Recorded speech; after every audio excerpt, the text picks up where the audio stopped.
Welcome to our channel. Today, we're going to learn English through the amazing stories of William Shakespeare. Get ready to improve your English while enjoying some of the greatest stories ever told. Let's begin. The Bard's Tale, the life of William Shakespeare. Early years in Stratford. William Shakespeare was born in April 1564 in the quiet market town of Stratford-upon-Avon. The third child of John Shakespeare, a glove-maker and aspiring politician, and Mary Arden, the daughter of a wealthy landowning family. Though not noble, the Shakespeares were respectable. John even became High Bailiff Mayor of Stratford for a time. Young Will attended the local grammar school, where he studied Latin, rhetoric, and the classics, but he was no scholar. He preferred the woods and fields, listening to travelers' tales at the local inns, and sneaking off to watch strolling players perform in the town square. By his late teens, his family's fortunes had declined. John Shakespeare fell into debt and lost his status. Around this time, Will met Anne Hathaway, a farmer's daughter 8 years his senior. Their courtship was swift, and when Anne became pregnant, they married in a hurried ceremony in 1582. Their first child, Susanna, was born 6 months later, followed by twins, Hamnet and Judith, in 1585. But domestic life chafed at Will. He was restless, torn between duty and dreams. Then, sometime in the late 1580s, he vanished from Stratford's records, beginning the lost years. Some said he fled after poaching deer from the estate of Sir Thomas Lucy. Others whispered he joined a traveling acting troupe. Whatever the truth, by 1592, he had resurfaced in London, a city of smoke, sweat, and spectacle. London, the actor who would be playwright. Shakespeare arrived in a London teeming with theaters, brothels, and plague. He began as a stagehand, holding horses outside playhouses, then graduated to bit-part acting. But his true talent lay in rewriting scripts. Playwrights like Robert Greene sneered at this upstart crow, but audiences loved his sharp dialogue. When the plague shut the theaters in 1593, he turned to poetry, writing Venus and Adonis for his patron, the Earl of Southampton. Some believe the two shared more than patronage. Shakespeare's later sonnets hint at a passionate, possibly romantic, bond with a young nobleman, the fair youth. By 1594, he joined the Lord Chamberlain's Men, London's premier acting troupe. His early plays, Henry VI, Richard III, The Comedy of Errors, were hits, but tragedy struck in 1596 when his only son, Hamnet, died at age 11. Grief seeped into his writing. Soon, he would craft King John and Romeo and Juliet, tales of doomed youth. The Globe and the Golden Age. In 1599, Shakespeare and his company built the Globe Theatre, a wooden O where groundlings and nobles alike flocked to see his works. Here, he wrote his greatest plays. Hamlet 1601, a prince's torment mirroring his own sorrow. Othello 1603, a tragedy of jealousy and betrayal. Macbeth 1606, a dark tale of ambition, possibly written to please the new king, James I, who fancied himself an expert on witchcraft. Yet, behind the fame, whispers followed him. Who was the dark lady of his sonnets? A mysterious, seductive woman who broke his heart. Was Anne Hathaway truly the wife he loved, or just a tie to a past he'd outgrown? The final curtain. In 1613, disaster struck during a performance of Henry VIII. A misfired cannon set the globe ablaze, burning it to ashes. Shakespeare, now a wealthy man, retired to Stratford, where he lived as a gentleman in New Place, the town's grandest house. But his health failed. In April 1616, after a night of drinking with fellow playwright Ben Jonson, he fell ill. On April 23, his alleged birthday, he died, leaving behind a cryptic will that bequeathed Anne only his second-best bed. Was it an insult, A private joke? No one knew. Immortality. 7 years later, two of his actors, John Hemmings and Henry Condell, published the first folio, preserving 36 of his plays. Without it, half his works including Macbeth and The Tempest might have been lost forever. Centuries later, his words still live. Was he a genius? A thief of older tales? A lonely man who turned life's pain into poetry? Perhaps all three. But as he once wrote, all the world's a stage, and all the men and women merely players. And William Shakespeare, he was the greatest player of them all. The legacy unfolds Shakespeare's afterlife in history. As the years passed after Shakespeare's death in 1616, his reputation underwent a remarkable transformation.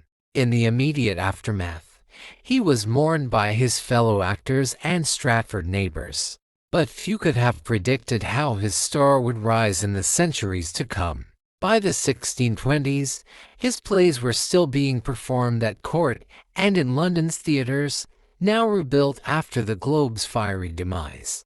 The first folio of 1623 ensured that his works would not fade into obscurity like those of so many Elizabethan playwrights. Yet even then, some critics dismissed him as a natural genius with little formal education or rustic wordsmith who happened to capture the spirit of his age. The Puritan closure of theatres in 1640 to during the English Civil War threatened to erase his legacy entirely. For 18 long years, the stages fell silent. But when the monarchy was restored in 1660, Shakespeare's plays returned with a vengeance. A new generation of actors, including the legendary Thomas Betterton, brought fresh interpretations to his roles. The 18th century saw Shakespeare elevated to near-mythic status. Scholars like Samuel Johnson and actors like David Garrick championed his works, presenting him as England's national poet. Garrick's 1769 Shakespeare Jubilee in Stratford-upon-Avon, though famously rained out, marked the beginning of bardolatry, the near-religious worship of Shakespeare as the supreme literary genius. The 19th century global icon. As the British Empire expanded, so did Shakespeare's reach. His plays were performed in the colonies of America, India, and Australia, often serving as cultural touchstones for both colonizers and colonized. In 1847, the great African-American actor Ira Aldridge broke barriers by playing Othello in London, challenging racial prejudices of the time. Meanwhile, scholars pored over every line, debating authorship controversies and historical contexts. Was Shakespeare really the author of all those plays? The first whispers of the Baconian theory emerged, suggesting Sir Francis Bacon had written them. Later, other candidates like the Earl of Oxford would be proposed, despite overwhelming evidence supporting Shakespeare's authorship. The 20th century and beyond, reinterpretation and rebellion. The World Wars brought dark, psychological stagings of Shakespeare's tragedies, reflecting the era's anxieties. Laurence Olivier's wartime Henry V 1944 stirred British patriotism, while Orson Welles' Macbeth 1948 used voodoo imagery to reimagine the Scottish play. In the 1960s and 70s, directors like Peter Brook and Peter Hall stripped away tradition, staging minimalist, politically charged versions. Feminists reclaimed characters like Lady Macbeth and Cleopatra, while post-colonial productions such as A Tempest set on a Caribbean island challenged imperialist readings. Today, Shakespeare is more alive than ever. His plays are performed in every language, from high school auditoriums to virtual reality experiences. Hip-hop adaptations, gender-swap casts, and AI-generated new sonnets prove his work remains endlessly adaptable. The mystery endures. And yet, the man himself remains elusive. Was he a secret Catholic, a spy, a cuckold, a genius who never blotted a line, as Ben Jonson claimed, or a careful reviser who polished every phrase? Perhaps it doesn't matter. Because Shakespeare's true legacy isn't in the facts of his life, but in the way his words continue to breathe life into new generations. As he wrote in The Tempest, "We are such stuff as dreams are made on, and our little life is rounded with a sleep." But for William Shakespeare, that sleep has never come. For centuries after his death, the world still dreams with him. Shakespeare in the digital age, the bard's rebirth in the 21st century. As we entered the new millennium, Shakespeare's works underwent their most radical transformation yet, the digital revolution that would make the globe's burning seem like a minor setback. The internet age didn't just preserve Shakespeare. It unleashed him into cyberspace in ways the Elizabethan playwright could never have imagined. Virtual Bard, Shakespeare in the digital realm. In 2016, the 400th anniversary of Shakespeare's death saw a flood of digital innovations. The British Library digitized his first folio, allowing anyone with internet access to examine the original pages. Google's Shakespeare Lives project used machine learning to analyze patterns across all 37 plays, revealing hidden linguistic connections. Most remarkably, artificial intelligence began generating new Shakespearean content. In 2019, researchers trained an AI on the complete works, producing startlingly authentic-sounding sonnets and even a short lost scene from A Midsummer Night's Dream. While purists scoffed, others marveled at how convincingly the algorithm captured the bard's rhythms and wordplay. Shakespeare goes viral. Social media transformed how we engage with the plays. TikTok saw a surge of Shakespeare content minus 15-second performances of famous monologues, modern slang translations of sonnets, and even memes pairing Hamlet's soliloquies with relatable Gen Z problems. The to be or not to be speech became particularly popular as a backdrop for videos about everyday dilemmas. Gaming the Bard. The video game industry embraced Shakespeare with unexpected enthusiasm. Elsinore 2019, a time-loop game set in Hamlet's castle, allowed players to rewrite the tragedy through countless permutations.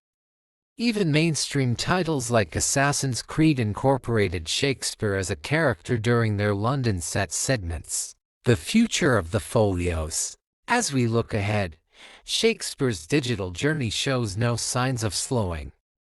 Blockchain technology is being used to create authenticated digital editions of the plays. Non-fungible tokens (NFTs) of famous performances allow new forms of theatrical ownership. Some futurists speculate about holographic Shakespeare performances or AI-generated interactive plays that adapt to audience reactions in real time. Yet through all this technological transformation, the essential power of Shakespeare's words remains unchanged. Whether experienced on parchment, stage, smartphone screen, or neural implant, his insights into human nature continue to resonate. As the world becomes increasingly digital, we may need Shakespeare's timeless wisdom more than ever to remind us what makes us human. Final curtain ever. From quill pens to quantum computing, Shakespeare's works have survived every cultural upheaval. In an age where attention spans shrink and technologies become obsolete within years, the fact that 400-year-old texts still feel relevant is nothing short of miraculous. The digital age hasn't diminished Shakespeare, it's given him new life, new audiences, and new ways to speak to the human condition.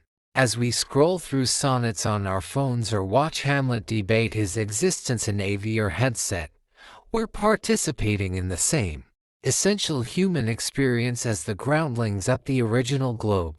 The technology changes, but the magic remains. After all, as Prospero tells us, we are such stuff as dreams are made on, and our little life is rounded with a sleep. Except for Shakespeare, whose dreams keep waking us up, century after century, in whatever form the future takes. William Shakespeare died in 1616, but his genius never faded. His words leapt from page to stage, then screen to smartphone, proving great art belongs to all time. Today, His plays thrive in movies, memes, and AI, still asking what makes us human. The bard's bones may rest in Stratford, but his spirit walks the world forever in every to be or not to be whispered by an actor or scrolled past on a phone. That's his true magic, writing for an age he'd never see, yet speaking directly to us all.